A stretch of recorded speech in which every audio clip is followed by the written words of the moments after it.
میں تھانے میں بیٹھا اپنی ڈیوٹی سر انجام دے رہا تھا جب اچانک ایک فون کال آئی جس نے مجھے چونکا دیا تھا۔ یوں تو دن میں بیسیوں فون کالز آیا کرتی تھیں جو لوگ پولیس والوں کو جرائم سے آگاہ کرنے کے لیے کیا کرتے تھے، مگر یہ کال کہیں اور سے نہیں بلکہ میرے اپنے محلے سے آئی تھی۔ پچھلے کچھ ہفتوں سے ہر جگہ سے ہمیں بچے اغوا ہونے کی خبریں موصول ہو رہی تھیں جو ہمارے لیے بہت پریشان کن تھیں۔ ہمارے پورے ڈپارٹمنٹ کی دوڑیں لگی ہوئی تھیں، مگر آج مجھے بتایا گیا تھا کہ فلاں علاقے سے ایک عورت بچے اغوا کرتے ہوئے پکڑی گئی ہے۔ میں اپنے تھانے کا SHO تھا، جلدی سے پولیس وین تیار کرنے کا حکم دیا، پھر اس میں سوار ہو کر جائے وقوع پر پہنچ گیا تھا۔ سامنے کا منظر بہت ہی دل دہلا دینے والا تھا۔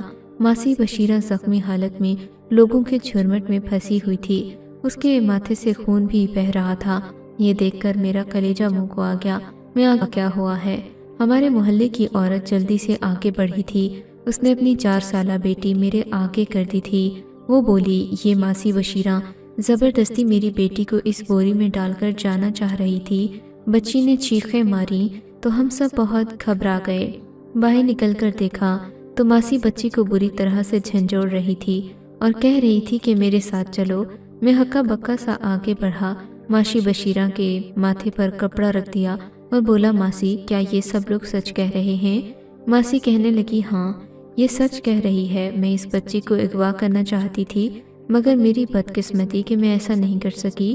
میں بولی، کیوں ماسی، آپ نے ایسا کرنے کا کیوں سوچا؟ وہ ہنسنے لگی اور بولی، میں اس کو فروخت کرنا چاہتی تھی۔ محلے والے پھر سے بے پھر گئے، وہ ایک بار پھر سے ماسی پر حملہ ور ہونا چاہتے تھے، اس لیے میں نے بیچ بچاؤ کیا اور ماسی بشیرہ کو پولیس وین میں بٹھا کر اپنے ساتھ تھانے لے گیا۔ میں اتنا تو جانتا تھا کہ یہ جرم ماسی نے نہیں کیا۔ میں نے ساری زندگی اس محلے میں گزاری تھی، میں بڑی اچھی طرح سے واقف تھا ان سے، مگر اب ثبوت اور گواہ ان کے خلاف تھے۔ ایسے میں مجبور تھا، میں ماسی کو تھانے لے آیا، وہاں پر موجود طبی عملے کو بلوا کر ماسی کے سر پر پٹی کروائی تھی۔ پھر میں نے اپنے اہلکاروں کو اپنے آفس سے باہر جانے کا کہا تھا، ان کو بھیج کر میں جلدی سے اٹھ کر ماسی کے پاس آ کر بیٹھ گیا۔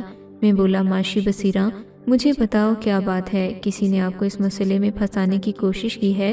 مجھے ساری بات بتا دو کیونکہ میں جانتا ہوں کہ یہ جرم آپ نے نہیں کیا۔ ماسی نے نفی میں سر ہلا دیا اور بولی، نہیں جبران، تم مجھے اچھی طرح سے نہیں جانتے، ورنہ آج یہ نہ کہہ رہے ہوتے یہ جرم میں نہیں کیا ہے، اور اگر آج تم نے مجھے چھوڑ دیا تو میں اس سے بڑھ کر جرم کروں گی۔ میں بہت پریشان ہو گیا۔